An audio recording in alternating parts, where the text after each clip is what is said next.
පුතා සමාන්තර ශ්‍රේණි ගානක් දැන් උගන්වන්නේ මේ ගාන අහන් ඉන්න ඕනම ළමයෙක්ට ඉවරනකම් මේ වීඩියෝ එක බලන ඕනම ළමයෙක්ට අනිවාර්යයෙන්ම මේ පාඩම ගැන ඕනෙම ගානක් හදන්න පුළුවන්. ඒක හොඳ අවධානයෙන් අහන් ඉන්න ගාන හොඳට එකපාරක් කියවන්න. ගාන කියන්නේ එහෙමයි. දී ඇති සමාන්තර ශ්‍රේණියක පළමු වන පදේ 3යි. පළමු වන පදේ 3යි කියද්දිම අපි දන්නවා ඔය පළමු වන පදේ කියන්නේ සිම්පල් A. මම පැත්තකින් දාගන්නවා A සමානයි 3යි. 11 වෙනි පදේ 43යි. බලන්න මේ සිංහලෙන් තියෙන එක මේ සිංහලෙන් තියෙන ප්‍රකාශනේ මම ඕක ගණිතයට පෙරලනවා. ඒ කිව්වේ 11 වෙනි පදේ 43යි. 11 වෙනි පදේ 43යි කියන එක මම ගණිතයට පෙරලනවා. T11 11 වෙනි පදේ කියලා අපි ගණිතයෙන් කියන්නේ කොහොමද? T11 15 වෙනි පදේ කියලා අපි කියන්නේ T15. අන්න එහෙනම් 11 වෙනි පදේ 43යි නම් T11 43යි. ඊට පස්සේ කතාව මොකද්ද? හරි අපෙන් අහනවා පොදු අන්තරය 4 බව පෙන්නන්න. දැන් මේ කියන කතාව පැත්තකට තියලා දැන් මම උගන්වන තියරි හොඳට අහන් ඉන්න. හරි මේ තියරිය හොඳට උඩට ගියොත් ඕනම ගානක් හදන්න පුළුවන්. පැහැදිලිද? ඔන්න පුතේ මම ගන්නවා සමාන්තර ශ්‍රේණියක් 2 4 6 8. මේ පළවෙනි පදයට අපි කියනවා T1. නැත්තම් සිම්පල් A කියලා කියනවා. දෙවෙනි පදයට අපි කියනවා T2. තුන්වෙනි පදයට අපි කියනවා T3. හතරවෙනි පදේ අපි කියනවා T4 ඔය විදිහට යන්නේ. මේ පළමු පදේ සිම්පල් A නේ. බලන්න මේ පළමු පදේ සිම්පල් A.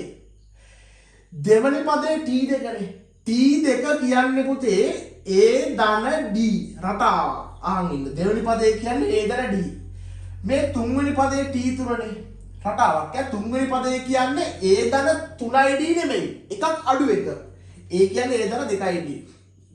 ඊට පස්සේ හතරවෙනි පදේ කියපු ගමන් අපිට ඔළුවට එන්නේ A ධන 4යි D කියලා නෑ. හතරවෙනි පදේ කියපුවම A ධන 4යි D කියලා ඔළුවට එන්නේ නෑ. A ධන 3යි D එකක් අඩු එක. අන්න හෝ. දැන් ඔයා පස්වෙනි පදේ අනිවාර්යයෙන්ම ටක් ගාලා කියනවා. පස්වෙනි පදේ මට කියන්න පස්වෙනි පදේ කියන්නේ A ධන 5යි D ද නැත්නම් එකක් අඩු එකද? ඔව් ඔයා කිය එකක් අඩු එක. එහෙනම් A ධන ඔව් පස්වෙනි පදේ කියන්නේ A ධන 5යි D ද මේකක් අඩු එක. එහෙනම් ඔය විදිහට මට කියන්න ඔය විදිහට මට කියන්න පුතේ 15 වෙනි පදේ කොහොමද කියන්නේ? T15. ඔව් A ධන 15යි D නෙමෙයි එකක් අඩු එක නේද? A ධන 14යි D. ඔය විදිහට මට කියන්න T56. නේ? T56 ඒකේ 44 නෙමෙයි ඈ. T56. T56 කියන්නේ මට කියන්නේ කොහොමද අපි ඒක කියන්නේ? ඔව් A ධන 56යි D නෙමෙයි එකක් අඩු එක. දැන් රටාවෙන් ඔයාලට තේරෙනවා එකක් අඩු එක. A ධන 55යි D. අන්න දැන් අපිට අවශ්‍ය මොකද්ද? ඔන්න තියරි. මේක පුතේ පාඩ පැනේ මේ විදිහටම දාගන්න. දැන් අපිට අවශ්‍ය වෙන්නේ මොකද්ද? 11 වෙනි පදේ 43යි. හරිද? ඊළඟ මේ 11 වෙනි පදේ 43යි කියන්නේ මොකද්ද? T11 සමානයි 43යි. T11 සමාන 43යි. එතකොට අපි දන්නවා T11 කියන්නේ A ධන 11යි D දෙකක් අඩු එක. අන්න ඉගෙනගත්ත එක දැන් යූස් වෙනවා. මට කියන්නේ T11 කියන්නේ A ධන 11යි D දෙකක් අඩු එකද? එකක් අඩු එක. එහෙනම් පැහැදිලි 11 කියන පුතේ A ධන 10යි D නේ. A ධන 10යි D සමානයි 43යි. පැහැදිලිද? A ධන 10යි D සමානයි 43යි. එහෙනම් පුතේ මෙයා සිම්පල් A කියන අපි දන්නවා සිම්පල් A කියන්නේ පළමු පදේ 3යිනේ. ඔව් පළමු වෙනි පදේ 3. මෙයාට මම අංක 1 කියලා දානවා. මෙයාට මම අංක 1 කියලා දානවා. එකෙන් මම හදාගෙන යනවා ගාන එකෙන් මම දන්නවා සිම්පල් A කියන්නේ 3යි. එහෙනම් 3 ධන 10යි D සමානයි 43යි. 3 ඉලක්කම එහා පැත්ත දැම්මම ඍණ 3ක් එනවා. එතකොට 10යි D සමානයි 3 ඉලක්කම එහා පැත්ත දැම්මම ඍණ 3ක් එනවා. 43න් 3ක් අඩු කරාම 40යි. එහෙනම් 10යි D සමානයි 40යි. දෙපැත්තම 10න් බෙදන්න D සමානයි 4යි කියනවා. ඔන්න ඕක තමයි අපිට පෙන්නන්න කිව්වේ පොදු අන්තරය 4 බව. දැන් ඔළුවේ වැඩ කරනවා සර් තියරිය පුළුවන් 15 වෙනි පදේ කියන්නේ A ධන 15යි නෙමෙයි එකක් අඩු එක. මෙතනින් ඔයාලට පුතේ ඕනම ගණනක් ඔයා හදනවා ගේමක් නැතුව. ඊට පස්සේ බලන්න දෙවෙනි කොටස මොකක්ද කියන්නේ?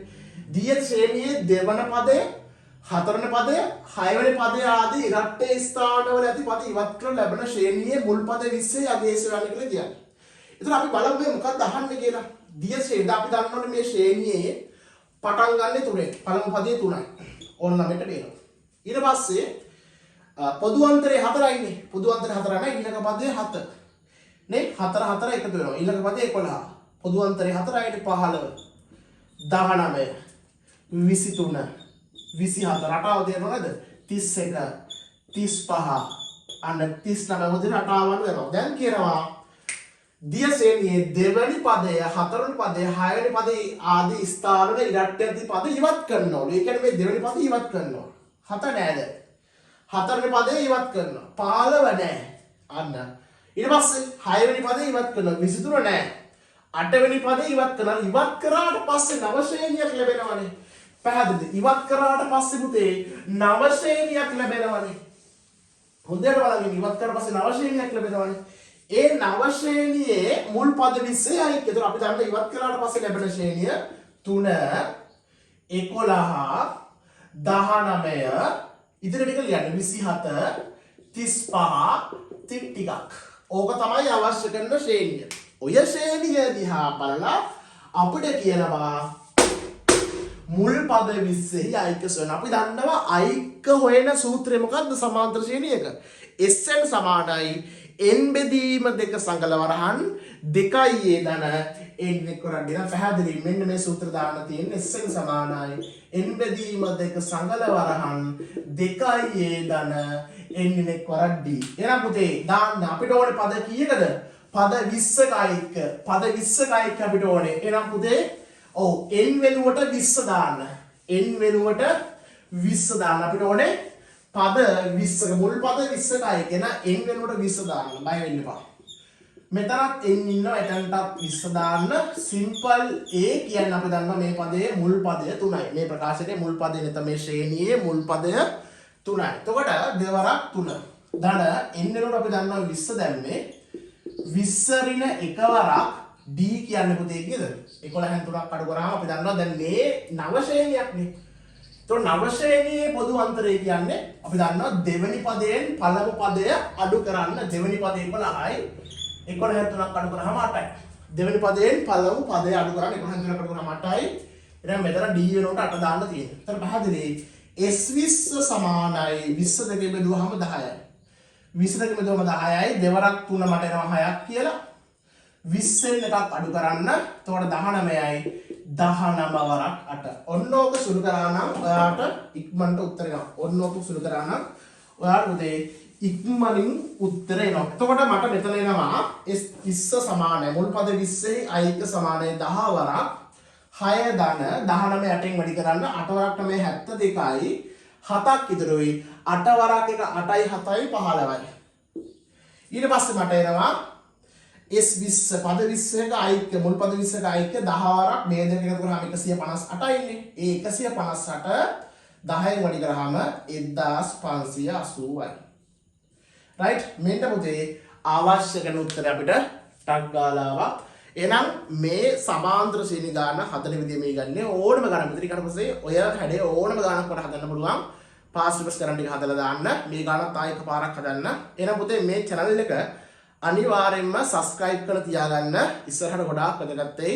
ඒතර අපේ පන්ති වලට දිගටම සම්බන්ධ වෙන කැමති කට්ටිය තිරේ දිස්සන අංකයට මැසේජ් එකක් දාන්න. ඒතර ඔයාව අපි අපේ පන්ති වලට සම්බන්ධ කරගන්නම්. එහෙනම් පුතේ අපි හම්බෙමු. මම ටෙෂාන් සර් හිතන්න උගන්වන ගණිත පන්තිය. ජය වේවා.